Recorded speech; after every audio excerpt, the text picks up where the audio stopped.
viendo que lo que hacemos es atravesar varios planos de la pared abdominal. Se van a acordar que ya en anatomía, la pared abdominal estaba formada por varias capas, ¿no? Empezando por la piel, el tejido.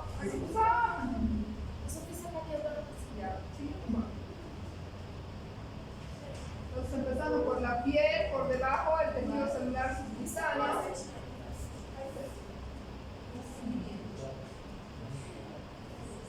Ya. Entonces, la piel, el tejido celular subcutáneo. Por debajo tenemos las fascias y los músculos. La fascia extraperitoneal son esas capas que, como nacaradas y duras, que son las que le dan la resistencia a la pared abdominal. ¿Se acuerdan? Esos van a ser los tejidos quizás más importantes de contención cuando vayamos a hacer unas cesáreas. Y por debajo tenemos el peritoneo parietal y peritoneo visceral. Entonces nosotros cuando vayamos a hacer una cesárea tenemos que atravesar todas estas capas para poder llegar al útero y hacer la incisión en el útero. Lo importante y lo que tienen que recordar es que la pared abdominal tiene una abundante irrigación. Por eso es que cuando nosotros hacemos una cesárea tenemos que tener mucho cuidado de la hemostasia que vayamos a hacer de los principales vasos, porque especialmente cuando hacemos una Pfannenstiel vamos a tener vasos penetrantes que atraviesan toda esta pared que les he mencionado y que pueden causar una complicación que va a ser un hematoma, ¿no? Puede ser un hematoma del tejido subcutáneo o un hematoma ya más profundo por debajo de la fascia. Entonces, la irrigación viene de diferentes arterias, ¿no? La epigástrica inferior, la superior, la musculofrénica, las circunflejas y demás. La parte interna recibe irrigación de las arterias epigástricas, las musculofrénicas en la parte externa, ¿no? La pared lateral, especialmente por las intercostales. Entonces, solamente es esta diapositiva para que ustedes se den cuenta y vean lo importante que es la irrigación que tiene esta zona, donde nosotros vamos a hacer la incisión. Entonces es importante también la hemostasia. Dentro de los pasos de la técnica quirúrgica, lo que yo quiero que recuerden, por lo menos lo básico, porque lo que ustedes como médicos generales o como internos van a hacer, va a ser ayudar quizás en una cirugía, porque en los lugares a los que vayan puede ser que solo esté un ginecólogo y tengan que ayudar de primer ayudante, o a veces hacer la instrumentación, que ya han aprendido todas las piezas quirúrgicas de la mesa, ¿no? Igual en la práctica, cuando entren a una cesárea, ustedes van a tratar de ya conocer o van a ir viendo cuáles son las pinzas que utilizamos en una cesárea. El primer paso entonces, después de obviamente haberle dado la anestesia, que la paciente esté anestesiada, hacer la asepsia, antisepsia, la colocación de campos estériles, toda la preparación para una cirugía, el primer paso en la técnica va a ser la incisión, ¿no? Incisión de la pared. Entonces, la incisión es la sección en la piel que puede tener diferentes técnicas o puede elegirse de acuerdo a el tipo de paciente, si la paciente ya tenía una cesárea o una cirugía anterior, si la paciente es obesa. Entonces son varias las características. Normalmente algunos obstetras o ginecólogos, cuando es de urgencia o emergente, le hacen una incisión mediana intraumbilical, porque supuestamente es la más rápida, menos irrigación, pero depende mucho de la experiencia y la técnica quirúrgica que uno tiene. Puede hacer la misma incisión de tipo Pfannenstiel, ¿no? Entonces vamos a determinar el tipo de incisión dependiendo de cada paciente. La apertura o la incisión puede ser de diferentes tipos. Las más comunes van a ser la mediana infraumbilical y la de tipo Pfannenstiel, ¿no? Que es la que más piden las pacientes, especialmente en las privadas, para más estético o lucir su bikini si van a ir a la playa. Entonces, la mediana infraumbilical umbilical es la incisión que va en la línea media, desde por debajo del ombligo hasta más o menos la sínfisis del pubis, que mide entre 10 y 12 centímetros, ¿no? No es estético, pero porque a veces queda una cicatriz dependiendo de los puntos que le vayan a hacer. Hay algunos malitos que le hacen la técnica Donati, entonces queda, ¿no? Como, yo le digo, un 100 pies, porque tiene sus cicatrices. Pero también se puede hacer intradérmico, obviamente no va a ser tan estético, ¿no? Se hace la apertura de la mediana intraumbilical y también debemos hacer al final el cierre de esta apertura. La podemos hacer por planos o algunos la hacen directamente en uno, todos los tejidos en uno. De acuerdo al plano que realicemos el cierre, esta puede ser con diferentes tipos de hilos, ¿no? Podemos utilizar los hilos, especialmente los reabsorbibles, porque no los vamos a retirar del interior, entonces vamos a usar el catgut cromado, el catgut simple. En muscular podemos hacer puntos continuos con catgut cromado simple. La fascia la vamos a hacer con Vicryl. El tejido subcutáneo hay algunos que lo afrontan y otros que no lo afrontan y se puede afrontar con un catgut. Y la piel, obviamente tendríamos que hacerla con material no reabsorbible que vayamos a retirar una vez cicatrizado, ¿no? Y se puede hacer con puntos colchoneros, intradérmicos, incluso en algunos países se utilizan las grapas para poder hacer el cierre de la pared. La paramediana, que sería la incisión lateral o lateral a la mediana, que se hace rara vez, eso especialmente si la paciente tuviera alguna lesión en piel, algo que impida que se tenga que hacer una mediana. También se hace a 2 centímetros del borde del músculo recto, el cierre es por planos y la cicatrización también tiene que tener mucho cuidado en la hemostasia porque estamos incidiendo, como han visto, varios vasos, ¿no? La más frecuente, la estética o la que casi todas las pacientes solicitan es la incisión de Panesteel, ¿no? Esta es una incisión de más o menos 10 a 12 centímetros, a 3 centímetros o 2 claveces de dedo por encima de la sínfisis del pubis y tiene la desventaja quizás de ser un poquito más sangrante que las anteriores, porque los vasos que van a atravesar van a ser mucho más. En la línea media no hay tanta irrigación como en los laterales del abdomen. Entonces vean ustedes que la incisión del Panesteel va atravesando los planos que hemos dicho que existían en la pared abdominal, ¿no? La piel, el tejido subcutáneo, los músculos, las fascias para identificar posteriormente el útero. El cierre también se va a hacer con material reabsorbible, de acuerdo a los planos, el muscular, la fascia, el tejido subcutáneo y la piel con mononal, ¿no? La de Joy-Con, vean que es una variante que es un poquito más arriba, que pocos la realizan porque es un poco más visible, ¿no? Al final el cirujano es el que decide qué técnica quirúrgica o qué tipo de incisión va a utilizar.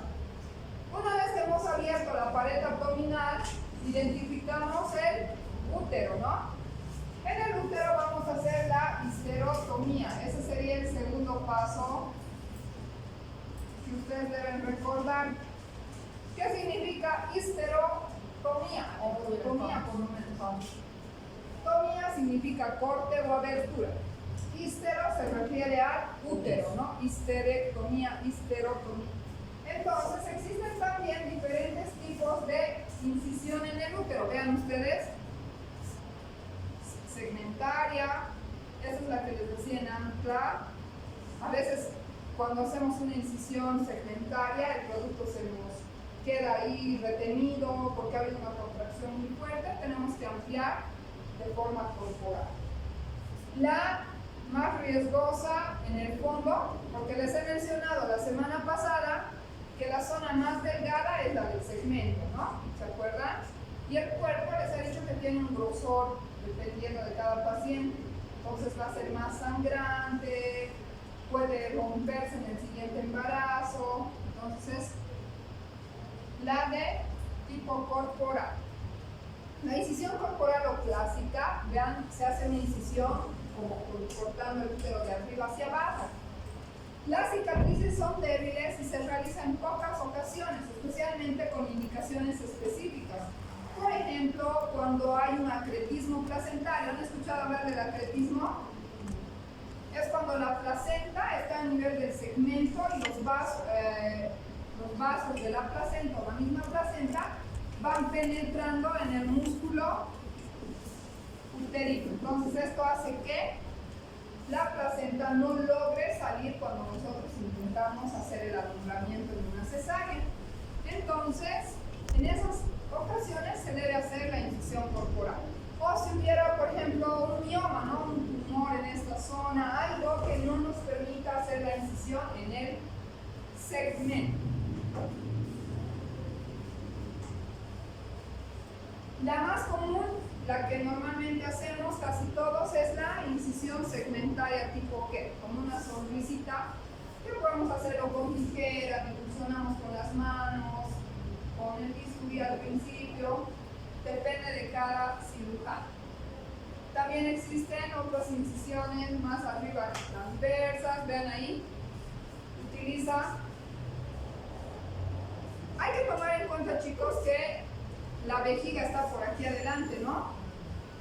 Muchas veces algunas pacientes que ya han tenido varias cesáreas, 2 o 1, esta vejiga puede estar bien pegada hasta aquí arriba, o sea, se ha suspendido. Entonces hay que tener mucho cuidado con no lesionar la vejiga, porque podríamos hacer un corte en la vejiga y en ese caso tendríamos que llamar al urólogo, ver qué solución el problema. Entonces, para evitar esos casos tenemos que identificar cómo está la vejiga primero y liberar el peritoneo como lo estoy haciendo aquí, descender toda esta vejiga hasta donde podamos identificar el segmento y hacer recién una incisión. Vean que se puede hacer con tijera o pueden hacerlo con los dedos, algunos lo estiran con los dedos, ¿no? Como una debridación. Yo prefiero casi siempre con tijera porque al estirar a veces no se mide la fuerza y desgarramos los vasos principales que están en este sector, que son las uterinas, y luego se nos hace un hematoma en ese sector. Entonces hay que tener ese cuidado. Una vez que hemos abierto el útero, imagínense, primero tenemos que abrir el abdomen, ¿no? Para llegar al útero. Hemos hecho la histerotomía para poder ver las membranas y el producto de él. Después de haber hecho la histerotomía, el siguiente paso viene a ser la extracción fetal. Independientemente de la presentación o de la situación del producto, sea transverso, cefálico, pélvico, se hacen todos estos pasos. Entonces, la extracción fetal se refiere a sacar al bebé, en este caso, a través de la histerotomía. El ayudante empuja por arriba y hacemos con una palanquita en la parte suprapúbica, agarramos la cabeza y extraemos todo el producto, como lo pueden ver en esta imagen, ¿no? Los hombritos y los piecitos salen nada más por simple deslizamiento. En el caso del embarazo pélvico, de igual manera, existen varias maniobras que si son ustedes los residentes ya van a aprender para poder rotar y ayudarle al producto pélvico a salir y no lesionar o ahogarlo, ¿no? Al momento del nacimiento. Una vez que hemos extraído al producto, el siguiente paso es igual que en el parto normal, ¿no? Hemos dicho expulsivo y luego viene el alumbramiento. Entonces el cuarto paso va a ser la extracción de la placenta. Previamente a la extracción de la placenta va a estar la ligadura y sección del cordón, ¿no? Porque todavía el producto estaba unido a su mamá a través de la placenta. Entonces hacemos la ligadura, la sección, entregamos al bebé al pediatra y hacemos la extracción de la placenta. La extracción de la placenta puede ser espontánea, es decir, esperamos traccionando un poco a que salga sola, o puede ser manual, metemos la mano y sacamos la placenta. La cara de su compañera idea.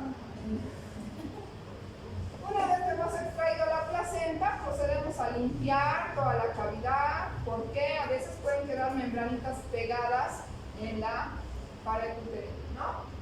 limpiamos y ya hemos terminado toda la parte de extracción. Nos tocaría la rafia o cierre, ¿no? ¿Qué significará histerorrafia? Rafia es sutura, ¿no? Entonces, el cierre del útero.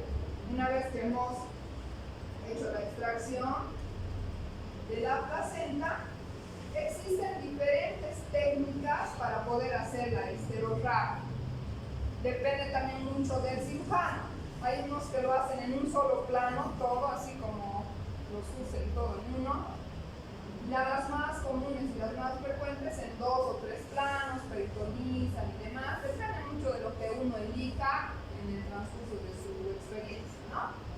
Entonces vean ustedes que hay dos variantes, que son la técnica de Pelosi y de la Migash-Larash, que nada más varía en algunos pasos, como la de Pelosi es el cierre de la histerorrafia en un solo plano. Y casi todo lo hace con difusión, no usa la tijera ni el electro. Desde que abre la pared empieza a jalar todo. Jala, jala, jala, ¿no? Entonces, vean aquí, vamos a ver desde el principio lo que ya les he ido mencionando, la incisión del Van Steel en la piel, abrimos el tejido subcutáneo, llegamos a la saponeurosis, después de los músculos, aperturamos el peritoneo e identificamos el útero, ¿no? Una vez que hemos identificado el útero, hacemos la histerotomía, cortamos el útero para sacar el producto. Sacamos el producto, la placenta, limpiamos la cavidad y procedemos a la histerorrafia. Y obviamente después de haber hecho la histerorrafia, limpiamos las paredes de la cavidad abdominal. Si es que en algún caso ha habido fuga de sangre o se nos ha ingresado coágulos a la pared o a la cavidad abdominal. Y el siguiente paso, los marcadores que ya no se ven, correspondería al cierre de la pared, ¿no? Todo lo que hemos abierto tenemos que cerrar. Entonces, el cierre de la pared por planos, la aponeurosis con Vicryl, los músculos los afrontamos, el tejido subcutáneo también lo podemos afrontar y podemos cerrar ya sea con puntos infradérmicos, grapas. La de Joy-Con igual es, como le decía, digitalmente separa todo. Mete sus dedos, los músculos, el peritoneo. Más que todo quizás por ahorrar un poco de tiempo, ¿no? Acortar los tiempos quirúrgicos, pero al final el resultado va a ser siempre el mismo. Igual vean que aquí usa más las manos, ¿no? Y igual abre todo, histerotomía, extrae el feto, la placenta y el cierre de las aperturas. Entonces eso sería, chicos, en cuanto a la cesárea. ¿Tienen alguna duda, alguna pregunta? ¿Algún comentario? Y de que no las he puesto en estas diapositivas, pero las principales complicaciones que podríamos tener en una cesárea va a ser la dehiscencia de los puntos. Puede ser que la histerorrafia la hemos hecho sobre un tejido inflamado, no sé, ha habido una ruptura de membranas con infección del útero, la paciente es desnutrida, hipoproteica, o no hemos hecho una buena técnica quirúrgica, puede haber dehiscencia de los puntos, ¿no? Tanto del útero como de la pared, que se nos va a abrir. En ese caso va a haber infección, abscesos puede haber, por contaminación también va a haber abscesos, o lo que les había dicho, un hematoma uterino, hematoma de la pared, si no hacemos una buena hemostasia. Eso es lo principal de las tres complicaciones, ¿no? Infecciosas, hemorrágicas, si va a haber un hematoma, o también ya una complicación del puerperio van a ser las hemorragias, pero no tanto de la técnica quirúrgica, sino de lo que la paciente ya tenga como factores de riesgo. Entonces, ¿tienen alguna duda? ¿Les ha quedado claro la cesárea o no? Tienen que ir repasando las temas y recordando las indicaciones, ¿no? Absolutas y relativas. Entonces, descansen un minuto hasta que busquen y ustedes por lo menos tengan una visión de cómo es que se trabaja, ¿no? a saber o salgan de aquí aprendiendo a poner una anestesia, pero la idea de que tengan que ir aquí ya peridural y local está bien.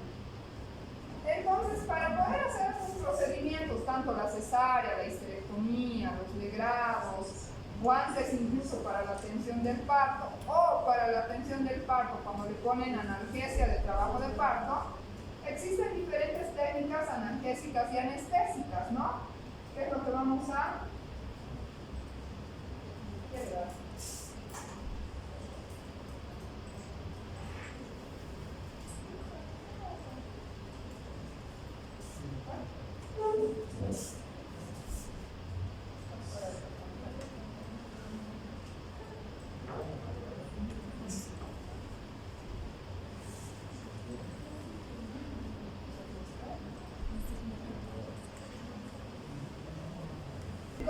Como deben recordar, ustedes pasan anestesiología, creo, ya pasaron, entonces ya se acuerdan por lo menos de las definiciones, ¿no?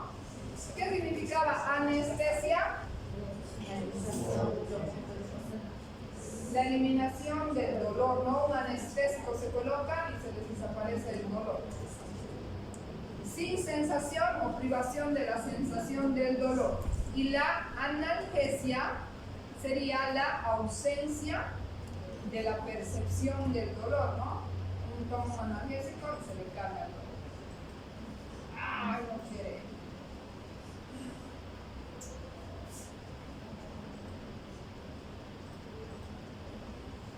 Bien.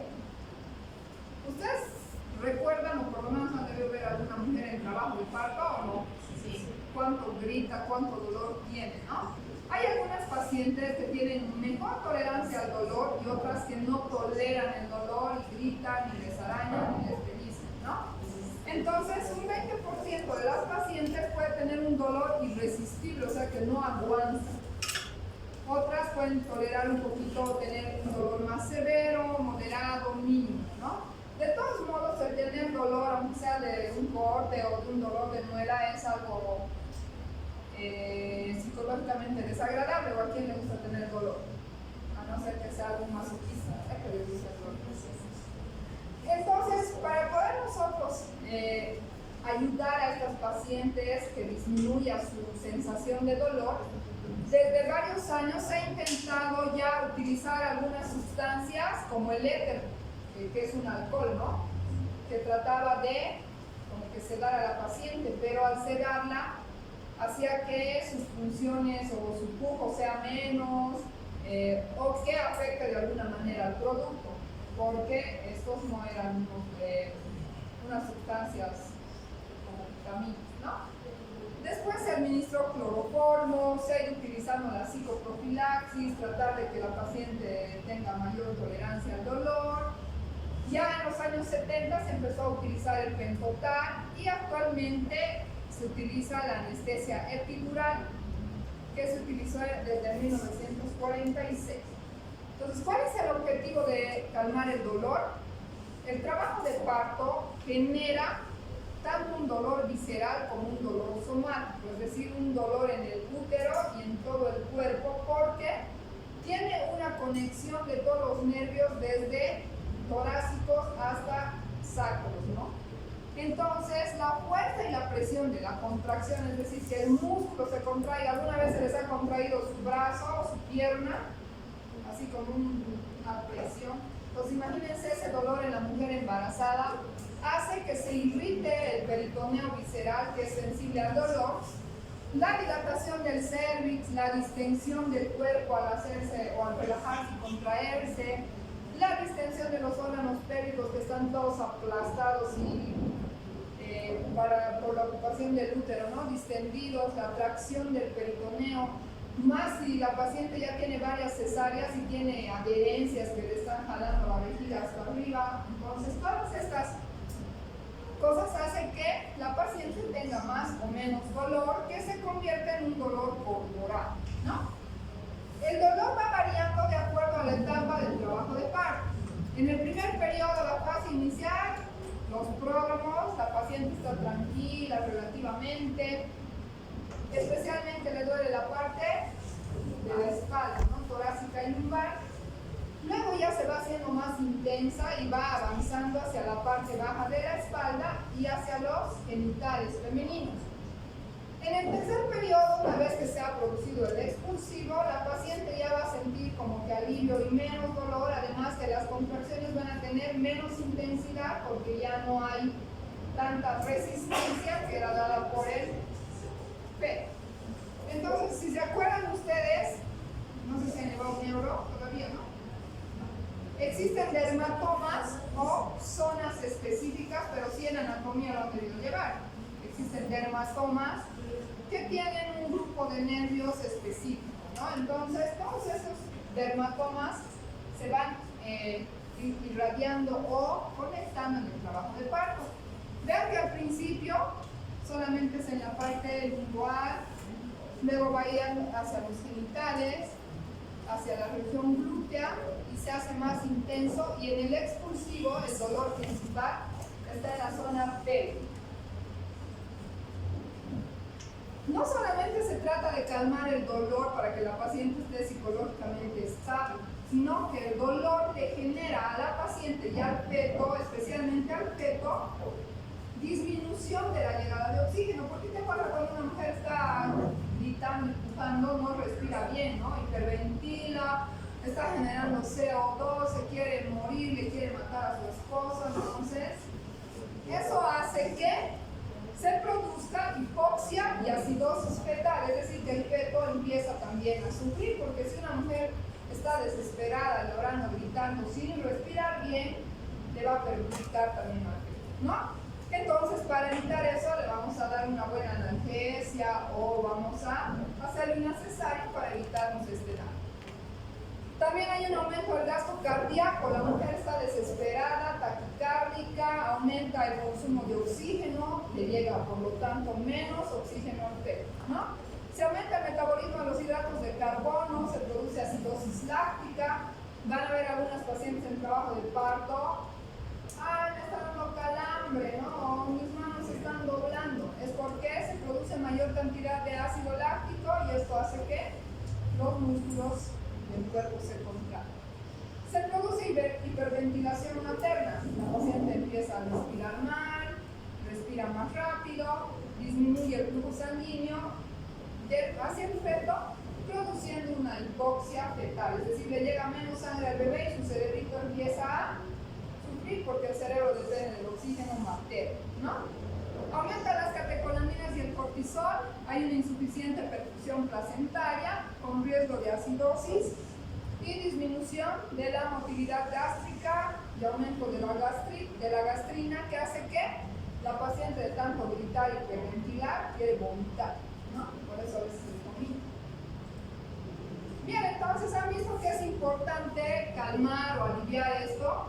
Para eso existen métodos y técnicas en anestesia, que si ustedes recuerdan pueden ser locales o regionales o generales, ¿no? La anestesia general en obstetricia poco se utiliza, a no ser que sea una paciente inconsciente, que haya tenido una eclampsia, ¿no? Una convulsión, no sé, un accidente cerebrovascular, que no nos pueda colaborar y que necesitemos hacer una cesárea de emergencia. En ese caso sí se puede dar anestesia general, pero se debe sacar al feto en menos de un minuto, porque los medicamentos utilizados para la anestesia general pueden sedar al feto y hacer que se nos deprima y se nos muera dentro del útero. La anestesia regional, vean que existen varias técnicas. El bloqueo pudendo, el bloqueo paracervical, vamos a revisar por corto cada uno de estos. Las que más se utilizan en la cesárea, el bloqueo raquídeo-espinal, el epidural o el raquídeo-espinal combinado.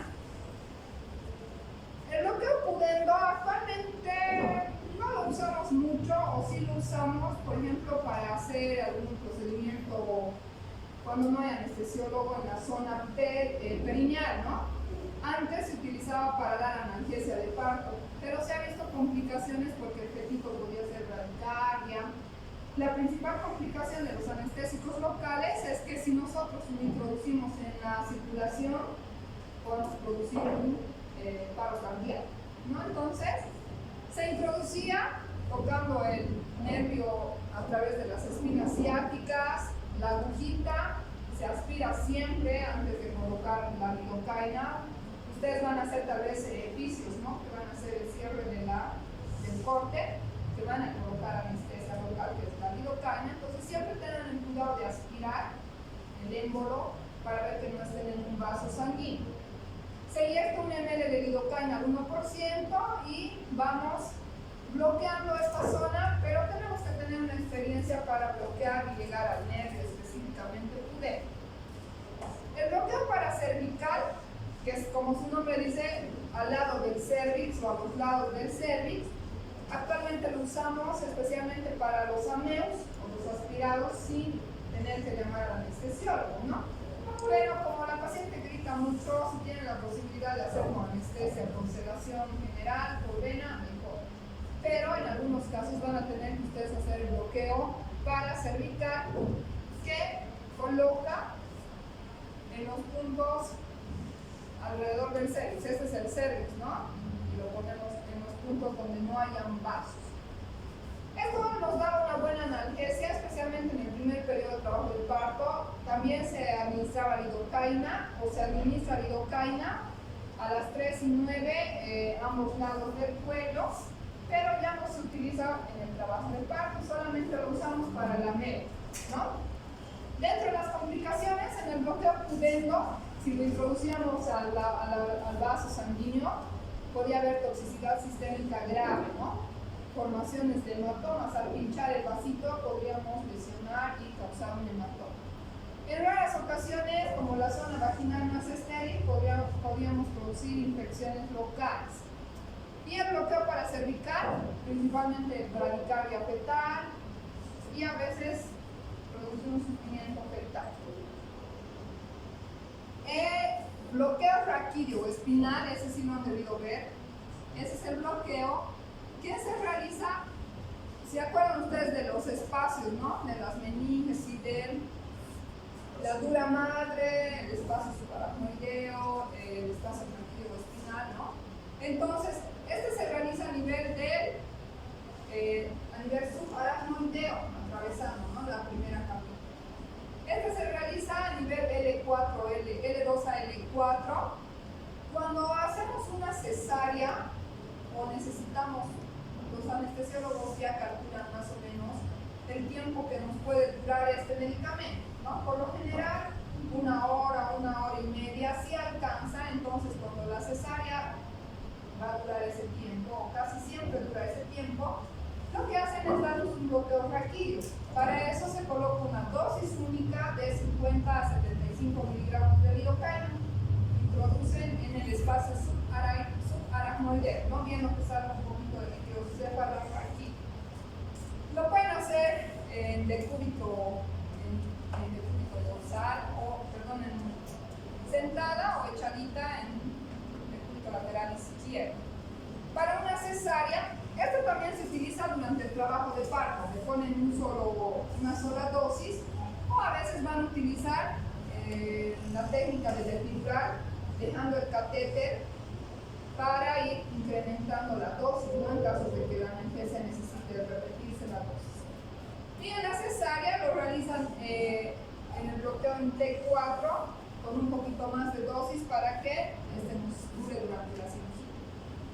La diferencia entre la raquídea y la epidural, chicos, es que en la epidural se coloca una aguja gruesa y se deja el catéter dentro de la espalda.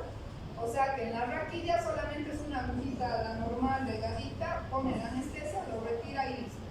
Y en la epidural lo que hace es colocar el catéter que se queda dentro de la espalda y conectan una guía, un catéter, para ir administrando a través de múltiples dosis de anestésico que es igual a la lidocaína, ¿no? Y también se puede usar para ponerle morfina, algún analgésico endovenoso, en vez del endovenoso, directamente subaracnoideo, ¿no? Entonces, la anestesia epidural produce un bloqueo nervioso central. Se produce la anestesia a nivel del segmento epidural o el espacio epidural. Este impide la propagación de los impulsos nerviosos y a dosis bajas no bloquea tanto la función motora, es decir, que la paciente puede un poquito mover los pies, ¿no? Especialmente cuando lo hacen para el trabajo de parto. Pero altas dosis, como para la cesárea, produce bloqueo sensorial y motor, o sea, no siente y no pueden mover porque no podríamos operar si se mueve la paciente, ¿no? Y hay algunos que utilizan la analgesia raquídeo-epidural combinada. Eso sí, la cirugía va a durar mucho, ya saben que el cirujano es lento, entonces pueden utilizar la combinada. Le ponen una raquidia, le pinchan con la delgadita, le sacan y aparte le ponen el catéter en el caso de que necesiten prolongar la cirugía. Esto especialmente lo usan para cirugías oncológicas, para histerectomías vasculares, ¿no? En las que la cirugía va a durar 4 o 6 horas. Entonces, tanto el bloqueo raquídeo y espinal tiene varias complicaciones y contraindicaciones, ¿no? No les van a poder poner a todas las pacientes, o puede ser contraindicado en pacientes con hipotensión materna grave, cuando hay coagulopatías, ¿no? Si las plaquetas están bajas, por ejemplo, no le van a preferir darle una anestesia general que darle una raquilla, porque al pinchar las plaquetas no van a hacer su trabajo y va a haber una hemorragia o un hematoma a nivel del sitio de la punción. Puede haber infección cutánea si no se ha hecho una buena técnica de asepsia antisepsia, aumento de la presión intracraneal, hipotensión, cefalea. Si le han pinchado varias veces, porque hay casos, ¿no?, de las obesitas o cuando hay alteraciones de la columna vertebral, pues puede ser un poco más complicado. Y como les he dicho, la analgesia en el trabajo de parto tiene el objetivo de no solamente disminuir el dolor, sino que se ha visto asociado a una mejor contractibilidad uterina, es decir, que ayuda a la regularización del trabajo de parto. No se le pone a la paciente analgesia de parto desde que está pues con prodro, se le pone cuando ya está con 8, 9, cuando el dolor va a ser más intenso y cuando la paciente nos puede ayudar a pujar. Bloquea la zona abdominal, la paciente le ponen analgesia y deja de sentir dolor, deja de tener esa necesidad de pujar y de sacarlo a su bebé para aliviar su dolor. Entonces lo que hacemos nosotros es ayudarle o decirle, ya está viniendo la contracción, puja, ¿no? O sea, que ella haga la fuerza porque no ha perdido su función motora y de esta manera ayudar a que puedan hacer por parto. Dentro de las indicaciones para dar analgesia van a ser el dolor materno grave, que la paciente no tolere mucho el dolor, distocias dinámicas, cuando son embarazos gemelares que tenemos parto, cesáreas anteriores para que no les duela mucho la incisión, patologías cardíacas, si la paciente tiene preeclampsia, epilepsia, o sea, condiciones que tenemos que nosotros disminuir el estrés en la paciente porque se podría complicar. Y la última diapositiva, como les he dicho, no todos los procedimientos son buenos y no causan complicaciones, ¿no? También la anestesia y la analgesia pueden tener complicaciones, desde una hipotensión, temblor, escalofríos, las pacientes empiezan a tener como una alergia, un picor en la piel, puede haber cefalea intensa y que dure por varios días, pérdida de la motilidad, la debió ver, ¿no ves? Después de la anestesia dejó de mover sus extremidades, daños medulares, cuando se les ha pasado mucho la aguja, hasta paraplegias temporales permanentes y la muerte por paro cardiorrespiratorio, especialmente cuando se les da la dosis, ¿no? Le ponen demasiado o bloquean muy arriba y hay un bloqueo cardiopulmonar. Entonces siempre los anestesiólogos tienen que tener ese cuidado de ir controlando el efecto de la dosis. ¿Alguna pregunta?